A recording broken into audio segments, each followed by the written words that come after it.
pembelajaran. Yang pertama adalah bagaimana seharusnya manajer membangun kasus bisnis untuk akuisisi dan pengembangan sistem informasi baru. Yang kedua, apa tujuan proyek manajemen dan mengapa hal ini sangat penting dalam mengembangkan sistem informasi. Yang ketiga, apa saja faktor risiko utama dalam proyek sistem informasi. Yang keempat, bagaimana risiko proyek dikelola. Lalu yang terakhir, yaitu bagaimana MIS membantu karir saya. Yang pertama adalah pembelajaran 14.1. Bagaimana seharusnya manajer membangun bisnis. Manajer perlu menyusun kasus bisnis yang kuat untuk akuisisi dan pengembangan sistem informasi baru, mengatasi tantangan seperti penilaian nilai bisnis dan manajemen perubahan organisasi. Kasus bisnis adalah proposal yang merinci masalah, biaya, manfaat, dan risiko yang terkait dengan investasi TI. Ini membenarkan solusi yang dipilih dengan menunjukkan kesesuaiannya dengan tujuan strategis, pencocokannya dengan rencana sistem informasi keseluruhan, dan memberikan nilai kepada bisnis. Kasus bisnis juga mempertimbangkan solusi alternatif dan faktor penentunya sambil mengidentifikasi resiko potensial. Selanjutnya adalah faktor-faktor yang perlu dipertimbangkan dalam memuat kasus bisnis. Sebuah kasus bisnis yang kokoh tidak hanya menjelaskan solusi yang diusulkan, tetapi juga membahas perubahan organisasi yang mungkin terjadi. Di figur di samping menyoroti 7 faktor krusial untuk membenarkan sistem baru, termasuk tujuan strategis jangka panjang, peningkatan pengambilan keputusan, hubungan dengan pelanggan, kelangsungan di pasar, produk atau layanan baru, dasar keuangan, dan kesesuaian dengan rencana TI perusahaan. Proyek yang lebih kecil mungkin fokus pada elemen tertentu seperti pengambilan keputusan, sementara proyek yang lebih besar mempertimbangkan semua faktor ini dalam menyusun kasus bisnis. Materi yang selanjutnya adalah rencana sistem informasi. Rencana sistem informasi perusahaan adalah dokumen kunci yang dikembangkan oleh Chief Information Officer, disetujui oleh CEO dan Dewan Direktur setiap tahunnya. Ini mencakup tujuan dasar, status sistem, perkembangan baru, strategi manajemen, rencana implementasi, dan anggaran. Rencana ini penting untuk mengevaluasi proposal sistem spesifik, menyelaraskan Rencana ini penting untuk mengevaluasi proposal sistem spesifik, menyelaraskan TI dengan tujuan perusahaan, dan mengatasi keputusan kunci, teknologi, dan perubahan organisasi.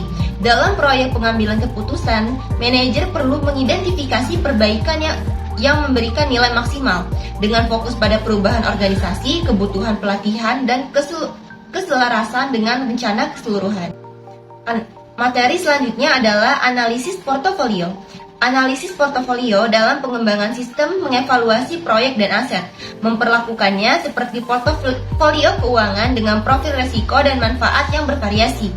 Industri yang mengandalkan informasi seperti keuangan mungkin mendapat manfaat dari proyek berisiko tinggi dengan manfaat yang tinggi, sedangkan industri non-informasi sebaiknya fokus pada proyek bermanfaat tinggi dengan resiko yang rendah. Idealnya, sistem dengan manfaat tinggi dan resiko rendah memberikan pengembalian awal dan resiko minimal. Dengan menyelaraskan analisis portofolio dengan strategi bisnis, perusahaan dapat mencapai pengembalian investasi yang superior pada aset TI dan koordinasi investasi TI yang lebih baik di seluruh organisasi. Oke, materi selanjutnya adalah model penilaian. Model penilaian atau scoring model berguna untuk memilih proyek ketika banyak kriteria harus dipertimbangkan. Model ini memberikan bobot pada berbagai fitur sistem dan menghitung total tertimbang. Dalam contoh pemilihan antara dua sistem perencanaan sumber daya perusahaan ERP, kriteria seperti pemrosesan, pesanan penjualan, manajemen investasi, dan gudang menjadi sangat penting. Model membantu para pengambil keputusan sepakat pada kriteria evaluasi. Bobot diberikan pada kriteria dan skor sistem ditentukan berdasarkan presentase kebutuhan yang dipenuhi oleh masing-masing alternatif. Materi terakhir yang akan saya jelaskan adalah menentukan biaya dan manfaat dari solusi. Rencana bisnis untuk solusi sistem melibatkan evaluasi.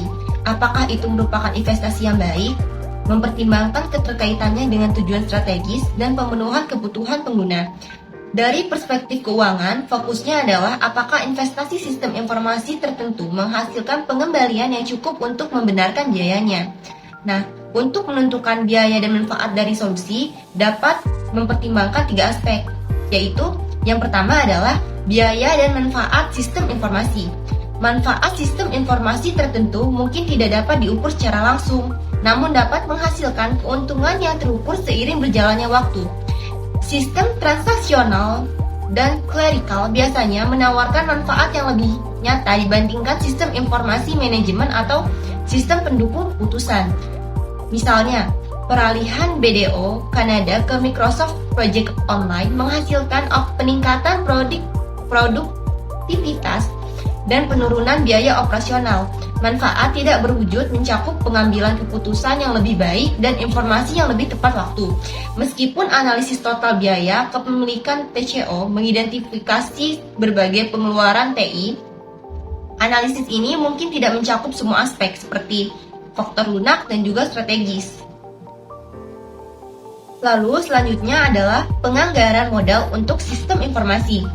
Model anggaran modal termasuk metode payback, ROI, NPV, dan IRR mengevaluasi proyek investasi modal jangka panjang dengan membandingkan biaya dan manfaat serta mempertimbangkan aliran kas dari waktu ke waktu. Untuk proyek sistem informasi, biaya awal melibatkan perangkat keras, perangkat lunak, tenaga kerja, diikuti oleh tahun-tahun berikutnya dengan aliran kas seimbang dari peningkatan penjualan atau pengurangan biaya produksi. Model ini membantu membuat keputusan investasi berdasarkan nilai keuangan. Lalu yang terakhir adalah keterbatasan model keuangan. Model keuangan untuk sistem informasi seringkali mengabaikan aspek sosial dan organisasional yang dapat mempengaruhi biaya dan manfaat sebenarnya. Keputusan investasi seringkali tidak memperhitungkan biaya dari gangguan organisasional, pelatihan pengguna, dan dampak kurva pembelajaran dan waktu pengawasan manajerial. Manfaat yang bersifat abstrak serta keputusan yang lebih tepat waktu dan peningkatan pembelajaran karyawan juga sering diabaikan dalam analisis keuangan tradisional. Selanjutnya, 14.2. Apa tujuan manajemen proyek dan mengapa hal ini sangat penting dalam pengembangan sistem informasi? Proyek sistem informasi memerlukan lebih banyak waktu dan uang untuk dilaksanakan daripada yang diperkirakan semalam, atau sistem yang telah selesai tidak berfungsi dengan baik. Pengembangan sistem baru harus dikelola dan diatur secara hati-hati dan cara suatu proyek dilaksanakan kemungkinan besar merupakan faktor paling penting yang mempengaruhi hasilnya. Proyek pelarian dan kegagalan sistem. Proyek pengembangan sistem tanpa pengelolaan yang tepat kemungkinan besar akan mengalami konsekuensi berikut. Yang pertama, biaya yang jauh melebihi anggaran. Yang kedua, kelambatan waktu yang tidak terduga. Yang ketiga, kinerja teknis yang kurang dari yang diharapkan. Dan yang keempat, kegagalan memperoleh manfaat yang diharapkan. Suatu sistem mungkin dirancang dengan antarmuka pengguna yang buruk. Output sistem mungkin ditampilkan dalam format yang terlalu sulit untuk dipahami. Situs web mungkin membuat pengunjung enggan menjelajah lebih jauh jika halaman web berantakan dan tidak tertata dengan baik.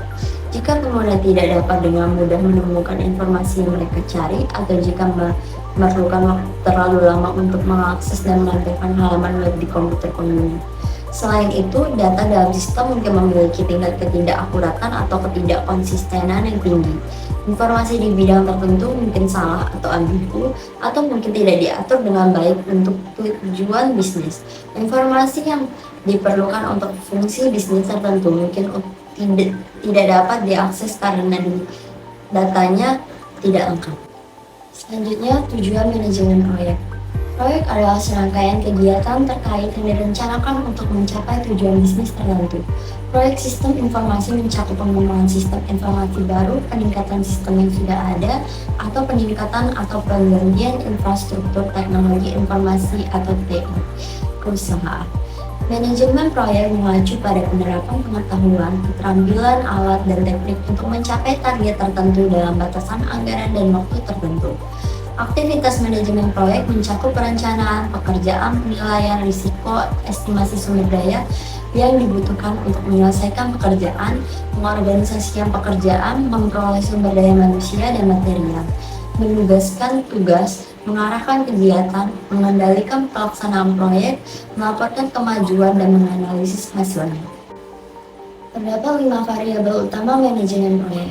Yang pertama, ruang lingkup, mendefinisikan pekerjaan apa yang termasuk atau tidak termasuk dalam suatu proyek. Yang kedua, waktu, yaitu jumlah waktu yang dibutuhkan untuk menyelesaikan komponen utama suatu proyek. Yang ketiga, biaya, berdasarkan pada waktu penyelesaian suatu proyek dikalikan dengan biaya sumber daya manusia yang diperlukan untuk menyelesaikan proyek tersebut. Yang keempat, kualitas adalah indikator seberapa baik hasil akhir suatu proyek memenuhi tujuan yang ditentukan oleh manajemen. Yang kelima, risiko, mengacu pada potensi masalah yang dapat mengancam keberhasilan suatu proyek. Materi selanjutnya yaitu apa saja faktor risiko utama dalam proyek sistem informasi. Faktor risiko utama dalam proyek sistem informasi yaitu ada 2, dimensi risiko proyek dan manajemen perubahan dan konsep implementasinya. Dimensi risiko proyek, yang pertama ada ukuran proyek. Semakin besar proyek, semakin besar pula risikonya. Proyek sistem berskala sangat besar memiliki tingkat kegagalan 50 hingga 75% lebih tinggi dibandingkan proyek lain karena proyek tersebut rumit dan sulit dikendalikan. Yang kedua ada struktur proyek. Beberapa proyek memiliki struktur yang lebih tinggi dibandingkan proyek lainnya. Persyaratannya jelas dan lugas sehingga keluaran dan proses dapat ditentukan dengan mudah. Pengguna tahu persis apa yang mereka inginkan dan apa yang harus dilakukan oleh sistem. Hampir tidak ada kemungkinan bagi pengguna untuk berubah pikiran. Proyek seperti ini memiliki risiko yang jauh lebih rendah dibandingkan dengan proyek yang persyaratannya relatif tidak terdefinisi, berubah-ubah dan terus berubah. Yang ketiga, eksperimen dengan teknologi. Risiko proyek meningkat jika tim proyek dan staf sistem informasi tidak memiliki keahlian teknis yang diperlukan. Jika tim tidak terbiasa dengan perangkat keras, perangkat lunak sistem, perangkat lunak aplikasi, atau sistem manajemen basis data yang diusulkan untuk proyek tersebut, kemungkinan besar proyek tersebut akan mengalami masalah teknis atau membutuhkan waktu lebih lama untuk diselesaikan karena perlunya menguasai keterampilan baru. Selanjutnya, manajemen perubahan dan konsep implementasinya. Yang pertama ada konsep implementasi. Implementasi mengacu pada semua aktivitas organisasi yang berupaya untuk mengadopsi, mengelola, dan rutinisasi suatu inovasi, seperti sistem informasi baru. Dalam proses implementasi, analisis sistem merupakan agen perubahan. Analisis tidak hanya mengembangkan solusi teknis, tetapi juga mendefinisikan ulang konfigurasi, interaksi, aktivitas pekerjaan, dan hubungan kekuasaan berbagai kelompok organisasi. Yang kedua ada peran penggunaan akhir. Partisipasi pengguna dalam desain dan pengoperasian sistem informasi mempunyai beberapa hasil positif. Yang pertama, jika pengguna sangat terlibat dalam perencanaan sistem, mereka memiliki lebih banyak peluang untuk membentuk sistem sesuai dengan prioritas dan kebutuhan bisnis mereka, serta lebih banyak peluang untuk mengontrol hasilnya. Kedua, mereka lebih mungkin bereaksi positif terhadap sistem yang telah selesai karena mereka telah menjadi partisipan aktif dalam proses perubahan. Menggabungkan pengetahuan dan keahlian pengguna akan menghasilkan solusi yang lebih baik. Yang ketiga, dukungan dan komitmen manajemen. Jika suatu proyek sistem informasi mendapatkan dukungan dan komitmen manajemen di berbagai tingkatan, kemungkinan besar proyek tersebut akan dianggap positif oleh pengguna dan staf layanan informasi teknis. Kedua kelompok akan percaya bahwa partisipasi mereka dalam proses pembangunan akan mendapatkan perhatian dan prioritas yang lebih tinggi. Mereka akan diakui dan dihargai atas waktu dan upaya yang mereka curahkan untuk implementasi. Yang keempat, tantangan manajemen, perubahan untuk manajemen proses bisnis, aplikasi perusahaan, serta merger dan akuisisi. Tantangan tinggi dalam inovasi dan implementasi bisnis sering mengakibatkan tingkat kegagalan yang signifikan. Proyek manajemen yang melibatkan perubahan organisasi dan penggantian teknologi lama serta aplikasi perusahaan seringkali gagal memberikan manfaat yang telah dijanjikan. Penyebab utama melibatkan penerapan yang buruk dan manajemen perubahan yang tidak efektif, terutama dalam mengatasi kekhawatiran karyawan terhadap perubahan. Integrasi sistem dalam proyek merger dan akuisisi juga memiliki tingkat kegagalan serupa, menghambat realisasi manfaat yang diantisipasi. Materi selanjutnya adalah bagaimana resiko proyek dikelola. Langkah pertama dengan melibatkan identifikasi sifat dan tingkat resiko yang dihadapi proyek. Pelaksana kemudian dapat menangani setiap proyek dengan alat dan pendekatan manajemen resiko yang disesuaikan dengan tingkat resikonya. Tidak semua resiko dapat diidentifikasi sebelumnya, namun dengan manajemen proyek yang terampil, sebagian besar resiko dapat diidentifikasi. Mengelola kompleksitas tim. Pemimpin proyek memerlukan pengalaman teknis dan administratif yang mendalam. Mereka harus mampu mengantisipasi masalah dan mengembangkan hubungan kerja yang lancar di antara tim yang sebagian besar bersifat teknis. Tim harus berada di bawah kepemimpinan seorang manajer dengan latar belakang teknis dan manajemen proyek yang kuat. Dan anggota tim harus sangat berpengalaman. Pertemuan tim harus sering dilakukan. Keterampilan atau keahlian teknis penting yang tidak tersedia secara internal harus diperoleh dari luar organisasi. Alat perencanaan dan pengendalian formal. Dua metode yang paling sering umum digunakan untuk mendokumentasikan rencana proyek adalah grafik Gantt dan grafik PERT. Bagan Gantt mencantumkan kegiatan proyek dan tanggal awal dan penyelesaian yang sesuai. Bagan Gantt secara visual mewakili waktu dan durasi berbagai tugas dalam proyek pengembangan serta persyaratan sumber daya manusia mereka. Itu menunjukkan setiap tugas sebagai batang horizontal yang panjangnya sebanding dengan waktu yang diperlukan untuk menyelesaikannya. Meskipun grafik Gantt menunjukkan ketika kegiatan proyek dimulai dan berakhir, mereka tidak menggambarkan ketergantungan tugas, bagaimana satu tugas terpengaruh jika yang lain berada di belakang jadwal, atau bagaimana tugas harus dipesan. Baik di sisi kanan ada bagan PERT, secara grafis menggambarkan tugas-tugas proyek dan hubungan timbal baliknya. Bagan ini mencantumkan aktivitas spesifik yang membentuk suatu proyek dan aktivitas yang harus diselesaikan sebelum aktivitas tertentu dapat dimulai. Bagan ini menggambarkan suatu proyek sebagai diagram jaringan yang terdiri dari node, bird, baik lingkaran atau persegi panjang, yang mewakili tugas proyek.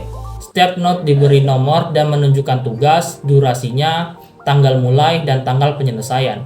Arah panah pada garis menunjukkan urutan tugas dan menunjukkan kegiatan mana yang harus diselesaikan sebelum dimulainya aktivitas lain. Baik pada gambar ini, tugas dalam node 2, 3, dan 4 tidak tergantung satu sama lain dan dapat dilakukan secara bersamaan, tetapi masing-masing tergantung proyek setelah menyelesaikan tugas pertama. Teknik manajemen proyek ini dapat membantu manajer mengidentifikasi bottleneck dan menentukan dampak masalah yang akan terjadi pada penyelesaian proyek. Mereka dapat juga membantu mengembang sistem mempartisi proyek segmen yang lebih kecil dan lebih mudah dikelola dengan hasil bisnis yang jelas dan terukur. Teknik pengendalian standar berhasil memetakan kemajuan proyek bertentangan dengan anggaran dan tanggal target sehingga penyimpangan dari rencana dapat diketahui. Baik, meningkatkan keterlibatan pengguna dan mengatasi retensi pengguna. Jika pengguna suatu sistem bersifat sukarela, pengguna dapat memilih untuk menghindarinya. Jika pengguna itu bersifat wajib, penolakan akan berupa peningkatan tingkat kesalahan, gangguan, pergantian, dan bahkan sabotase. Oleh karena itu, strategi implementasi tidak hanya harus mendorong partisipasi dan keterlibatan pengguna, namun juga harus mengatasi masalah kontra implementasi. Strategi untuk mengatasi penolakan pengguna mencakup partisipasi pengguna, pendidikan dan pelatihan pengguna, keputusan dan kebijakan manajemen, dan insentif yang lebih baik bagi pengguna yang bekerja sama. Desain untuk organisasi. Ergonomi mengacu pada interaksi manusia dan mesin di lingkungan kerja. Ini mempertimbangkan desain pekerjaan, masalah kesehatan, dan antarmuka pengguna akhir sistem informasi. Meskipun aktivitas analisis dan desain sistem seharusnya mencakup dalam analisis dampak organisasi. Bidang ini secara tradisional telah diabaikan. Desain sosioteknik yang diharapkan mampu menghasilkan sistem informasi yang memadukan efisiensi teknis dengan kepekaan terhadap kebutuhan organisasi dan manusia yang mengarah pada kepuasan kerja dan produktivitas yang lebih tinggi.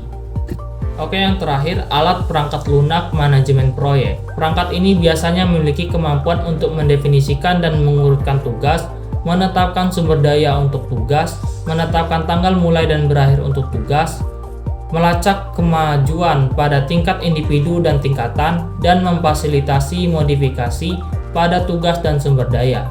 Banyak yang mengotomatiskan pembuatan bagan dan port serta menyediakan alat komunikasi, kolaborasi, dan sosial. Selanjutnya akan dilanjutkan oleh teman saya. Baik, materi selanjutnya mengenai bagaimana manajemen information system membantu karir. Sistem informasi manajemen atau manajemen information system atau disebut juga dengan MES telah menjadi tulang punggung bagi kemajuan dan keberhasilan organisasi di era digital ini. Namun, penting juga untuk memahami bagaimana MES dapat berperan sebagai katalisator dalam pengembangan karir individu. MES juga memainkan beberapa peran penting seperti membawa dampak besar dan dalam mengambil keputusan yang informasional. Informasi yang akurat dan real-time diberikan oleh MES memungkinkan seorang profesional membuat keputusan yang lebih tepat waktu dan juga berbasis data.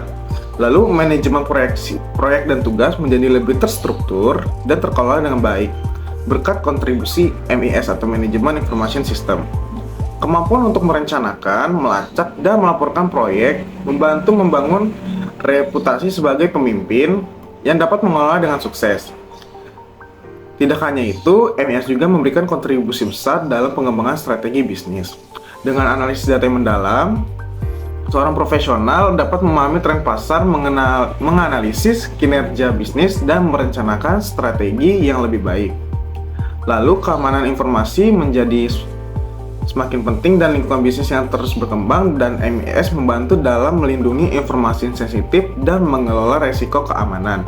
Kemampuan untuk mengelola keamanan informasi tidak hanya menciptakan lingkungan kerja yang aman, tetapi juga meningkatkan kepercayaan atasan dan rekan kerja terhadap profesionalisme seorang individu.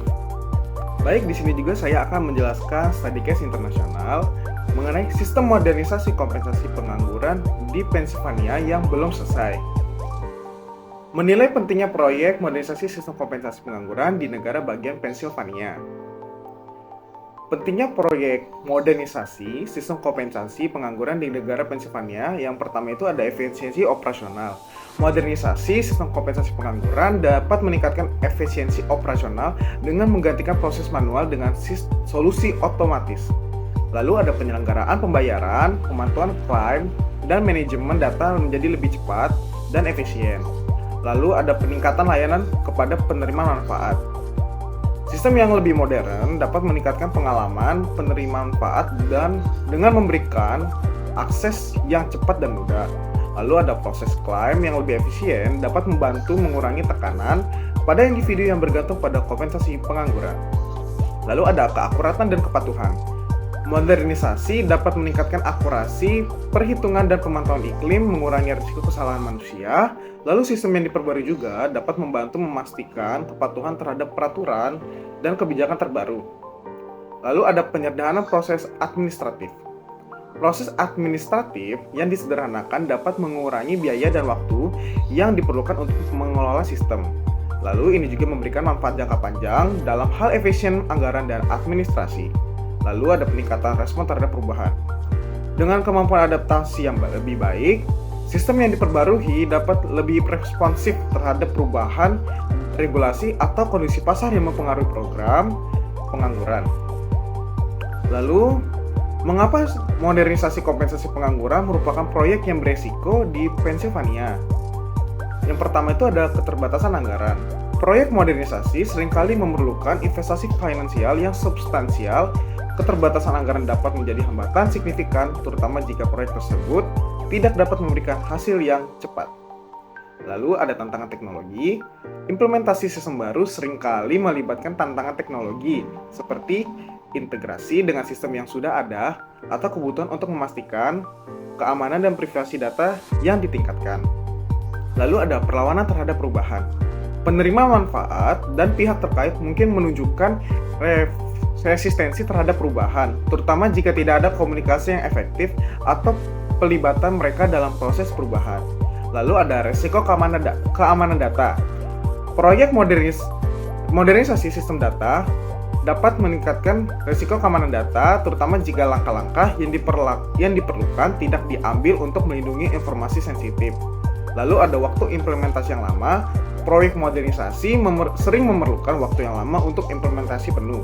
Selama periode ini, sistem baru harus berjalan seiring dengan sistem yang lama, yang dapat menciptakan ketidakpastian dan resiko operasional. Studi kasus nasional.